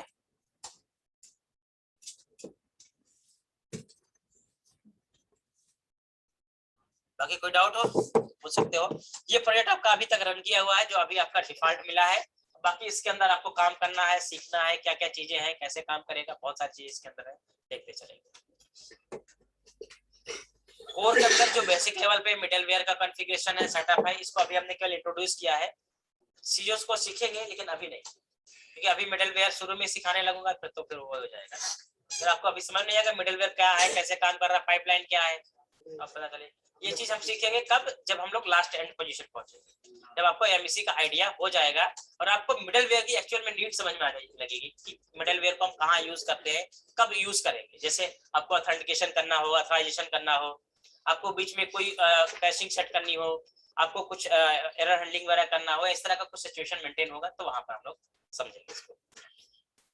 तो अभी आप केवल एमवीसी में काम करना सीखिए, अभी मतलब आपको जो मॉडल व्यू कंट्रोलर मिलता है आप उसे हैंडल करना सीखिए, कि मॉडल कैसे हैंडल करना है, कंट्रोलर कैसे हैंडल करना है, व्यू कैसे हैंडल करना है, मॉडल से डेटा कैसे उठाना है, डेटाबेस कैसे कनेक्टिविटी करनी है, डेटाबेस से डेटा पिक कैसे करेंगे, उसको अपलोड कैसे कराएंगे, सर्विस कैसे बनाएंगे, सर्विस में डेटा रजिस्टर्ड कैसे कराएंगे, उनको लोड कैसे कराएंगे, इस सारी चीजों पर फोकस करना होगा। आप इन चीजों पे काम करेंगे तो ये पैटर्न अभी चलेगा। उसके बाद जब चीजें सीख लेंगे और बेटर करने लगेंगे, उसको धीरे धीरे करके बेटर करेंगे। क्योंकि आपको अभी शुरू एमवीसी से करना है, लेकिन इसमें बहुत हाई लेवल तक जाना है, क्योंकि प्रोजेक्ट पे काम करना है। तो उसके लिए आपको बहुत हाई लेवल की चीजें, मतलब मल्टी टायर तक पूरा आपको सीखना पड़ेगा, तब आप प्रोजेक्ट को सही तरीके से हैंडल कर पाओगे। नहीं तो होता यूं है कि एमवीसी आती रहती है, लेकिन फिर भी जब आप जाते हो अंदर ना, प्रोजेक्ट देखते हो, प्रोजेक्ट का फ्लो ही नहीं समझ में आता है, कौन प्रोजेक्ट कहाँ जा रहा है, कहाँ कितने लेयर बनी है, कौन लेयर किसको कनेक्ट कर रहा है, वो चीजें कंफ्यूज करने लगती है। वो पैटर्न आपको सीखना पड़ेगा, तब आप काम कर सकते हो। ठीक है, और पूछिए कुछ, किसी को डाउट हो तो इस प्रोजेक्ट के अंदर। एंटिटी फ्रेमवर्क, भाई आप एंटिटी फ्रेमवर्क देखो, यहाँ पर अगर हम लोग डेटाबेस का इस्तेमाल करना चाहेंगे, then we have two option. हमारे पास दो ऑप्शन होगा, either we can use the ADO.NET, ठीक है, either we can use the entity framework. अगर हम लिंक्यू का यूज करेंगे, लिंक्यू का यूज करना चाहते हैं और लिंक्यू के थ्रू ऑपरेट करना चाहते हैं डेटा को, तो हम एंटिटी फ्रेमवर्क का यूज करेंगे। अदरवाइज हम लोग ADO.NET का भी इस्तेमाल कर सकते हैं। अब ADO.NET में क्या होता है, ADO.NET में आपको कोड बहुत ज्यादा लिखना पड़ता है, बहुत ह्यूज कोडिंग होती है। एक काम को करने के लिए जहां पर 20 लाइन का कोड लिखना है, एंटिटी फ्रेमवर्क आपका वो 2 लाइन 3 लाइन में कोड कर देता है, इजीली हैंडल कर देता है। क्योंकि एंटिटी फ्रेमवर्क आपका जो है वो लिंक्यू का यूज करता है, जिससे क्वेरी जनरेट होती है, प्लस जेनरिक कलेक्शन का यूज करता है, जिससे डेटा हैंडलिंग होती है। अब जेनरिक कलेक्शन वैसे ही बहुत इजी पैटर्न होता है, जिससे डेटा को बनाने का, उसे हैंडल करने का। तो कुल मिलाकर एंटिटी फ्रेमवर्क का यहाँ पर काम होगा डेटाबेस कनेक्ट करना और डेटा को लिंक्यू की मदद से ऑपरेट करना डेटाबेस से। आप मल्टी टायर बनाते हो, अलग लेयर में बना सकते हो। अब सिंगल टायर आपका है तो आप इसी में कर सकते हो। अगर हम लोग अभी मल्टी टायर नहीं यूज करते हैं तो डेटाबेस वाला काम कहाँ करेंगे, मॉडल। ठीक है, अब कल को अगर मान लीजिए हमने लेयर अलग, उसके लिए सेपरेट लेयर बना दिया, तो अलग लेयर, उसके लिए जनरली हम लोग डेटा कॉन्टेक्स्ट लेयर, डाल नाम से जानते हैं उसको, डेटा कॉन्टेक्स्ट लेयर बनाई जाती है हमेशा डेटाबेस के लिए अलग से। ठीक है, क्योंकि रियल टाइम में जब आपका डेटा कॉम्प्लेक्स होता है या चीजें हैवी होती ज्यादा होती है ना, तो लेयर वाइज सबको डिवाइड करना पड़ता है। और जब लेयर वाइज आप डिवाइड करेंगे, सबको अलग अलग करेंगे, तो भाई अब डेटाबेस का जैसे काम है, उसको डेटाक्स लेयर में डाल दिया, बिजनेस लॉजिक है तो बिजनेस लेयर बना दिया, आपका मॉडल्स बन रहे हैं तो मॉडल के लिए अलग लेयर बना दिया, बहुत सारे मॉडल है, आपका कोई एपीआई बना रहे हो प्रोजेक्ट के अंदर तो एपीआई के अलग से लेयर बना दिया। मतलब हर चीज का अपना अपना एक लेयर, ताकि वो अलग अलग आपका सब कुछ रहे, मैनेज रहे। और लेयर बनने से दो फायदा होता है, एक तो कोड हमारा ऑर्गेनाइज हो जाता है, दूसरा सिक्योरिटी लेवल भी काफी अच्छा मेंटेन होता है, मेंटेनेबल भी काफी हो जाता है। अगर कल को मान लो डेटाबेस में कोई चेंजेस करना हो तो आप उस पर्टिकुलर लेयर के अंदर जाएंगे, पूरे प्रोजेक्ट में आपको रन करने की जरूरत नहीं पड़ेगी, पूरे प्रोजेक्ट में कुछ भी नहीं करना है, आप पर्टिकुलर लेयर में जाइए, वहां अपना अपना चेंजेस कर लीजिए। मतलब चीजों को ज्यादा सिस्टमैटिक करने का प्रयास किया जाता है, जितना ज्यादा सिस्टमैटिक कर सको, जितना वेल ऑर्गेनाइज कर सको, उतना प्रयास किया जाता है। डेवलपर का काम यही होता है, कोड करने के साथ साथ वो कोड को ज्यादा ऑप्टिमाइज और ज्यादा स्टैंडर्ड क्रिएट करें। अब आप ऐसा कोड करो भाई, देखो आप काम करोगे तो काम में कॉम्प्लेक्सिटी आएगी। टेबल्स, मान लो आपको टेबल ज्वाइन करना है, अब आपको मान लो 5-7 टेबल ज्वाइन करना है, आपने 7 टेबल आपने नॉर्मली ज्वाइन कर दिया लिंक लगा करके, और वो डेटा ही आपको स्लो कर देने लगे, डेटा रेंडरिंग आपकी स्लो हो जाए, तो क्या करेंगे, मुश्किल आएगी ना वहाँ पे।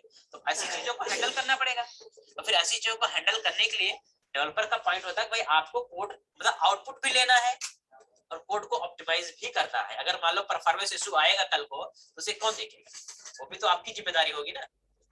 तो उसके लिए जो टेक्निक, डिफरेंट टेक्निक है, उन पे आपको काम करना पड़ेगा, उसे समझना पड़ेगा कि आप ऐसा नहीं कि आपने आउटपुट लेने के चक्कर में आप ऐसा कोई कोड कर दें जो कल को कोड ही हुआ तो फिर स्लो हो जाए, या फिर अपना ही फ्लैश बन जाए, अपने आप ही चलना बंद कर दे, डिस्टर्ब कर दे प्रोजेक्ट को।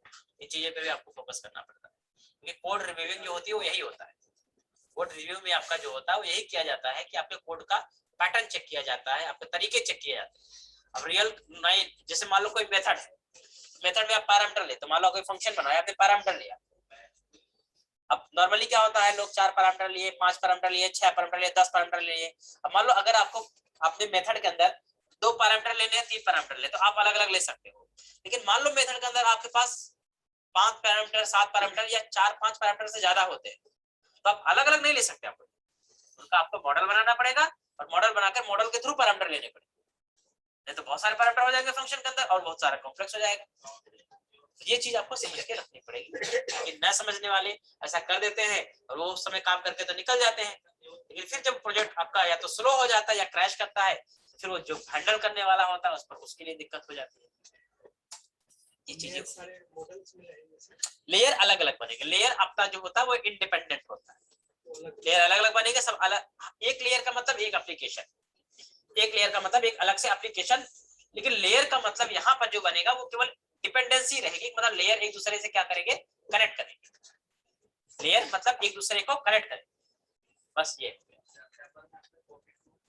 समझ में, मतलब कहीं न कहीं आपस में इंटरकनेक्टेड रहेंगे।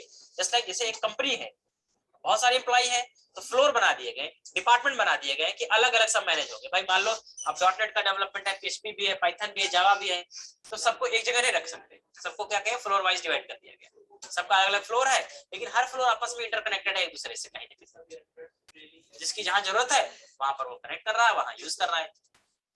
ठीक है, अब जैसे मान लो आपका मान लो डाटाबेस का लेयर है, तो डेटाबेस का लेयर किसे कनेक्ट करना चाहिए या किस कहां रिक्वायरमेंट किसको पड़ेगी, उसकी डेटाबेस की लेयर की डेटा की रिक्वायरमेंट है बिजनेस लेयर को, तो किसको कनेक्ट करेगा, बिजनेस लेयर को कनेक्ट करेगा। वो यूआई लेयर में कनेक्ट नहीं करेगा, उसकी जरूरत जहां पर है वहीं पे कनेक्ट करेगा, क्योंकि हर लेयर का अपना रिपोर्टिंग होता है, जहां उसका रिपोर्टिंग है वही रिपोर्ट करेगा, हर जगह रिपोर्ट नहीं कर सकता है, क्योंकि वो क्या होता है एप्लीकेशन का फ्लो होता है, तो उस फ्लो के अकॉर्डिंग ही चल सकता है, ऐसा नहीं कहीं भी किसी चीज को आप कनेक्ट करा देंगे और चला देंगे, ऐसा नहीं कर सकते। ठीक है, मल्टीटायर में जब अभी काम करते हैं तो सिस्टम को आपको अंडरस्टैंड थोड़ी करने की जरूरत पड़ेगी कि क्या सिस्टम है और किस तरह से उस सिस्टम को आपको हैंडल करने की जरूरत पड़ेगी। ठीक है, तो पहले तो आप एमवीसी समझो, बेसिक चीजों को समझो, बेसिक कैसे काम होता है उसको समझो, देन उसके बाद धीरे धीरे चीजों को हम समझने का प्रयास करें। ठीक है, दूसरी चीज है कि अगर हम लोग कुछ चेंजेस व्यू में करना चाहते हैं तो कहाँ चेंजेस करेंगे, अपने मान लो मुझे मेन पेज पे चेंजेस करना है तो हम कहाँ जाएंगे, अपना होम के अंदर, और यहाँ पे जाएंगे इंडेक्स पर। अगर मैं इंडेक्स पे जाएंगे तो देखिए इंडेक्स पे जो आपको डेटा दिख रहा है ये आपको कहाँ से दिख रहा है, इंडेक्स से दिख रहा है। ठीक है, अगर मैं यहाँ पे चल के इस इंडेक्स के अंदर कोई चेंजेस करता हूँ, चलो मैं यहाँ पर H5 या H2 करता हूँ, ठीक है, और यहाँ पर मैं करता मान लो आई एम .NET कोड, ठीक है, जैसे आप यहाँ पे करते हैं और इसे रन कराएंगे, आप इसे जैसे रन कराएंगे तो आपका ये अपडेट हो जाएगा व्यू। और अगर ये अपडेट नहीं होता, ध्यान रखिए व्यू क्या होता है, कभी कभी अपडेट नहीं डायरेक्टली होता है, जब यहाँ से करते हैं तो आपको इसे रीरन करना पड़ेगा या रिकम्पाइल करना पड़ेगा। ध्यान रखिए आप .NET कोर के अंदर जब भी काम करेंगे, ठीक है, या .NET MVC में जब भी काम करते हैं, ऐसे बोलिए MVC में जब भी काम करेंगे, ठीक है, तो MVC के अंदर आपका जो व्यू होता है, व्यू यहाँ पर क्योंकि व्यू हमेशा फ्रंट एंड होता है, लेकिन इनके अंदर जो व्यू होता है वो होता है दो चीजों का मिक्सअप, एक C# और दूसरा HTML, C# प्लस HTML। ठीक है, अब C# और HTML जो लिखते हैं, जैसे आपने ASP यूज किया होगा, उसके अंदर ASPX कोड जाता है, यहाँ पर CSHTML होता है। CSHTML जो कोड आप लिखते हैं, इस कोड को एक स्पेशल इंजन की मदद से पास किया जाता है, कंपाइल किया जाता है, जिसका नाम यहाँ पे है रेजर इंजन। यहाँ पर रेजर इंजन है, एक इंजन है जिसकी मदद से क्या होगा, आपका कोड पार्स होगा, कंपाइल होगा, और वो कोड आपका व्यू का कोड की बात कर रहा हूं मैं, जो व्यू का कोड लिखोगे, क्योंकि यहाँ पर आप व्यू में अपना कोड लिख सकते हो C# प्लस HTML। जैसे HTML मैंने ये लिखा, ये मेरा HTML है, मुझे C# लिखना है तो मैंने ये लिखा यहाँ पे, मान लो हमने कहा टुडे इज, और मैंने यहाँ पर लिख दिया @ मान लीजिए @ यहाँ पर जो आपका C# या जिसको रेजर कोड बोलते हैं, उनकी शुरुआत होती है किससे, @ से। तो मैंने अगर यहाँ पे लिखना चाहा तो मैंने लिखा चलो ठीक है @date टाइप डॉट, मान लो मैंने डाल दिया, ठीक है, तो डेट टाइम नाउ अगर मैंने डाला है तो इसका मतलब क्या है कि ये आपका कोड, ये आपका क्या है रेजर कोड हो गया, और ये आपका इधर क्या हो गया HTML कोड हो गया।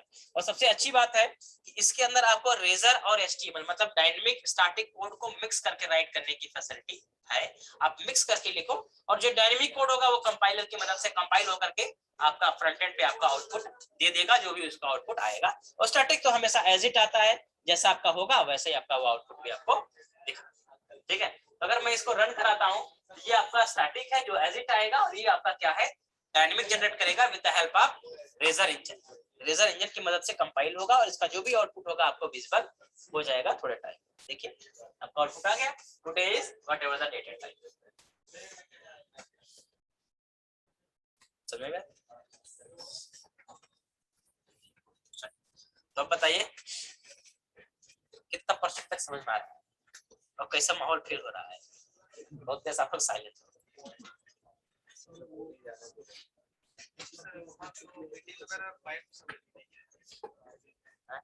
शीशार आती है आपको कुछ? शीशार आती है कुछ? C++ आता है? सिमिलर तो है, C++ आती है तो C# में ज्यादा मुश्किल नहीं है। ठीक है, अभी के लिए आप एक काम ये कर सकते हैं, 3:30 बजे से एक बैच चल रही है इसमें ओप्स मतलब C# चल रहा है, आप उस बैच को ज्वाइन कर सकते हैं अगर C# करना है तो। और अगर आप सेल्फ से कर सकते हो तो बेस्ट है। नोट्स मैं आपको शेयर कर दूंगा ग्रुप में ऑलरेडी नोट्स मैंने शेयर कर रखा है, आज मैं ग्रुप में और नोट्स शेयर कर दूंगा, तो उस नोट से आप बेसिक C# अपना आइडिया लीजिए। मेनली ऊप्स कलेक्शन जेनरिक वाले टॉपिक जो है, जो इसके मेन टॉपिक है। ऊप्स तो देखो सबका सेम होता है, केवल हो सकता है कुछ कीवर्ड्स और सिंटैक्स बदल सकता है, बाकी ऊप्स जो C++ में है वही जावा में है, वही C# में भी होगा। कंसेप्ट तो सबके सेम हो गए, सिंटैक्स चेंज हो जाते हैं, वो आपको देखना पड़ेगा कैसे करना है, क्या करना है। जितना पॉसिबिलिटी होगी मैं इसमें रिवाइज करते चलूंगा, ऊप्स को भी और बाकी चीजों को भी रिवाइज करता चलूंगा। ठीक है, बाकी डेटाबेस की नीड होगी, डेटाबेस में इसमें थोड़ा बहुत बताऊंगा आपको, जो जरूरत होगी वो मैं आपको बताता जहां पर जो जरूरत होगी। लेकिन नोट्स में कुछ शेयर करूंगा तो आप लोग C# और डेटाबेस थोड़ा थोड़ा अपना खुद से पढ़ना स्टार्ट करिए, थोड़ा थोड़ा चीजों को पढ़िए। जिनको आता है ठीक है, जिनको कम आता है रिवीजन करें, जिनको नहीं आता उसको पढ़ें, क्योंकि पढ़ने की जरूरत आपको पड़ेगी। क्योंकि C# और आपका डेटाबेस जो है वो आपका बेस है, तो आपका कभी पीछे नहीं छोड़ेगा। कल को कोई लॉजिक जनरेट करनी होगी तो उसी से जनरेट होगी। ठीक है, और भाई स्कूल में बता देना फिर जैसे तो ज्वाइन हो गए और कौन से टॉपिक है। देखो, एक तो देखो जब SQL की हम बात करते हैं तो SQL के अंदर सबसे पहले जो सिंपल चीज है भाई, आपको सबसे पहले आपका जो DDL और DML, DDL मतलब जितने भी आपके क्रिएट कमांड है, अल्टर कमांड है, ड्रॉप कमांड है, ट्रंकेट कमांड है, ये बेसिक DDL कमांड होते हैं। DML इंसर्ट है, अपडेट है, डिलीट है, सेलेक्ट है। ये जो कमांड DDL DML है ये पहले क्लियर करके रखिए, ये तो एकदम बेसिक हो गई चीज। देन उसके बाद SQL के फंक्शन, जिसके अंदर फंक्शन, ऑपरेटर और क्लॉज होते हैं। फंक्शन, ऑपरेटर और क्लॉज। फंक्शन में जो स्ट्रिंग फंक्शन जैसे C# में फंक्शन होते हैं, स्ट्रिंग के हैं, मैथमेटिकल हैं, डेट टाइम है, ठीक है, ये फंक्शन वहां पर भी मिलेंगे ऐसे ही। तो C# डेटाबेस के जो फंक्शन है, और जो क्लॉज होते हैं, क्लॉज मतलब जैसे वेयर क्लॉज है ना, वेयर है, ग्रुप बाई है, ऑर्डर बाई है, टॉप क्लॉज है, ये जो क्लॉज होते हैं उसमें ऑन क्लॉज है, हैविंग क्लॉज है, वो क्लॉज के बारे में पढ़िए। वो ज्वाइन की बात हो रही है तो उसमें हम बात करते हैं, क्लॉज ज्वाइन में यूज होगा। जो क्लॉज नहीं आता रहेगा तो ज्वाइन नहीं यूज कर पाओगे आप, ठीक है, वो जरूरी होगा। अब तीसरी चीज हो गई इसके अंदर ऑपरेटर। ऑपरेटर हमारे मोस्टली काम करते हैं डेटा फिल्टर वगैरह के लिए। ऑपरेटर जैसे आप जनरली C# में ऑपरेटर होते हैं, लेकिन SQL के अंदर जो ऑपरेटर है, एक लॉजिकल ऑपरेटर में बहुत सारे होते हैं, जैसे एंड है, और है, नॉट है, लाइक है, इन है, बिटवीन है, नॉट लाइक है, सम है, ऐसे बहुत सारे ऑपरेटर होते हैं। तो एटलीस्ट जैसे लाइक वगैरह बहुत यूज होता है जब पैटर्न मैचिंग वगैरह की बात आती है, भाई मुझे वो सारे एम्प्लॉय सर्च करना है जिनका नेम A से स्टार्ट हो रहा है, तो पैटर्न मैचिंग की बात आ गई ना, तो वहां पर आपके ये यूज होते हैं। तो लाइक आपके ये ऑपरेटर्स हो गए। फिर आप सीखिए ज्वाइन। ज्वाइन बहुत ज्यादा यूज होने वाली चीज होती है, और ज्वाइन में 2 टेबल, 3 टेबल, 4 टेबल, 5 टेबल के ज्वाइन करके डेटा फेच करते हैं। ठीक है, ज्वाइन हमेशा सेलेक्ट के लिए यूज होता है, तो ज्वाइन में इनर ज्वाइन, आउटर ज्वाइन का कांसेप्ट, इनर ज्वाइन कैसे काम करता है, आउटर ज्वाइन में left outer, right outer, full outer, ये ज्वाइन के जितने कॉन्सेप्ट है वो उन्हें क्लियर हो।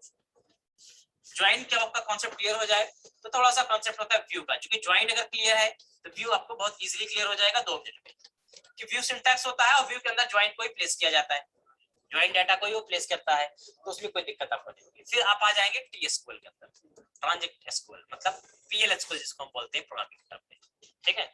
PL-SQL मतलब आप SQL के अंदर भी आप बेसिक प्रोग्रामिंग कर सकते हैं।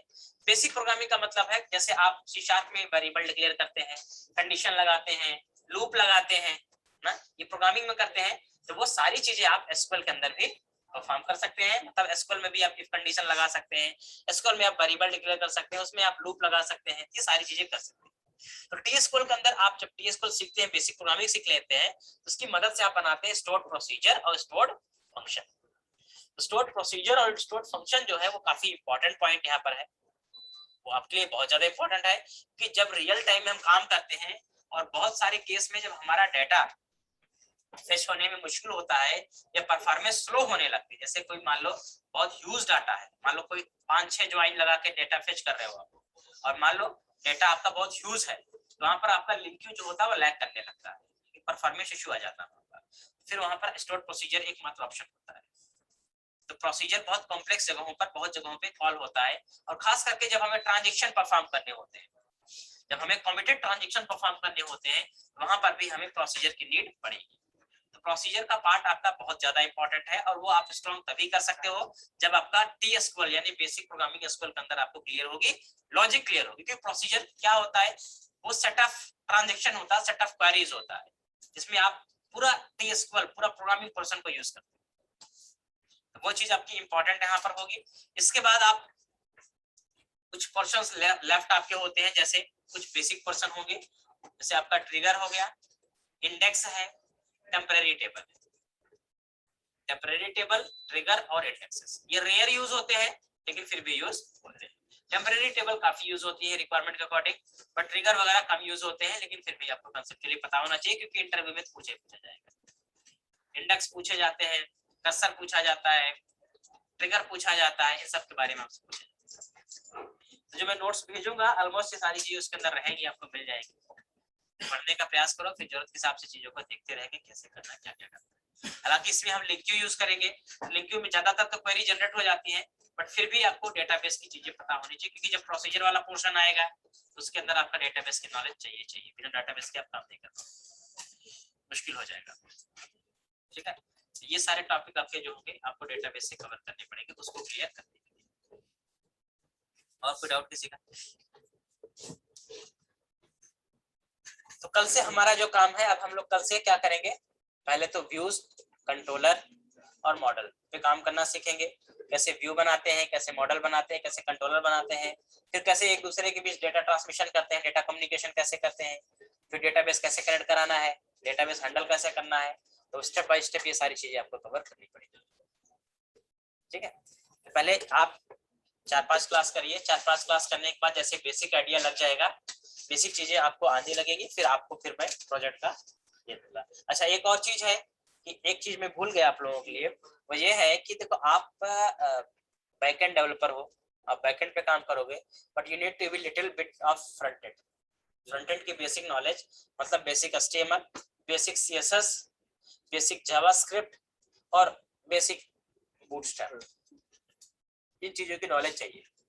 अगर आपको बेसिक HTML CSS आती है, बूटस्ट्रैप सीखने में बहुत आसानी है, क्योंकि बूटस्ट्रैप फ्रेमवर्क है, एवरीथिंग रेडीमेड है, क्विकली आप सीख सकते हो 2 घंटे के अंदर, 2 घंटे लग सकते हैं आपको सीखने में, आसानी से काम हो जाता है। बहुत सारे यूट्यूबर हैं जो आपको 2 घंटे में बूटस्ट्रैप बता देते हैं, क्योंकि उसमें रेडीमेड थिंग्स है, कॉन्फ़िगरेशन है, क्लासेस है, यूज करके सीखना पड़ेगा। तो बेसिक आपको बूटस्ट्रैप और जावास्क्रिप्ट तो आपका बहुत इंपॉर्टेंट पोर्शन में जाने वाला है, क्योंकि जावास्क्रिप्ट का यूज बहुत होता है .NET के अंदर। हालांकि जावास्क्रिप्ट को कोर या नेटिव जावास्क्रिप्ट यूज ना करके इसका लाइब्रेरी यूज होता है jQuery, लेकिन jQuery भी अंडरस्टैंड करने के लिए जावास्क्रिप्ट की नॉलेज जरूरी है। अब चूंकि जावास्क्रिप्ट भी आपका प्रोग्रामिंग है, तो कहीं ना कहीं आपका प्रोग्रामिंग वाला पार्ट इसमें कवर करेगा, काम करेगा। C# क्लियर होगी, जावास्क्रिप्ट समझने में ज्यादा टाइम नहीं लगेगा, कुछ चीजों को समझना पड़ेगा, आसानी से समझ में आ जाए, क्योंकि देखो प्रोग्रामिंग के लगभग पार्ट सब में क्या होते हैं, सेम, कुछ चीजों का इफेक्ट होता है जो अलग होता है, बाकी तो ऑलमोस्ट चीजें सेम। तो अगर आपको थोड़ी बहुत दिक्कत है HTML में, CSS में, बूटस्ट्रैप में, किसी भी दिक्कत है, तो go to the W3 school sites है UI की, आप वहां जाइए, बेसिक HTML CSS बूटस्ट्रैप के बारे में पढ़ना स्टार्ट करिए, पढ़िए। क्योंकि मैं यहाँ यूज तो करूंगा, लेकिन आपको HTML CSS नहीं बता सकता, मैं क्लाइंट साइड चीजें मैं नहीं बताऊंगा। हाँ, मैं बताऊंगा थोड़ी बहुत जावास्क्रिप्ट बताऊंगा, थोड़ी आपको jQuery बताऊंगा, जो जरूरत की चीज है, जो प्रोग्रामिंग वाला पार्ट है। अब HTML CSS बूटस्ट्रैप तो नहीं बता सकता ना, बिकॉज़ ये मेरा हमारा पार्ट है नहीं, आपको बेसिक अपने आप में आना चाहिए।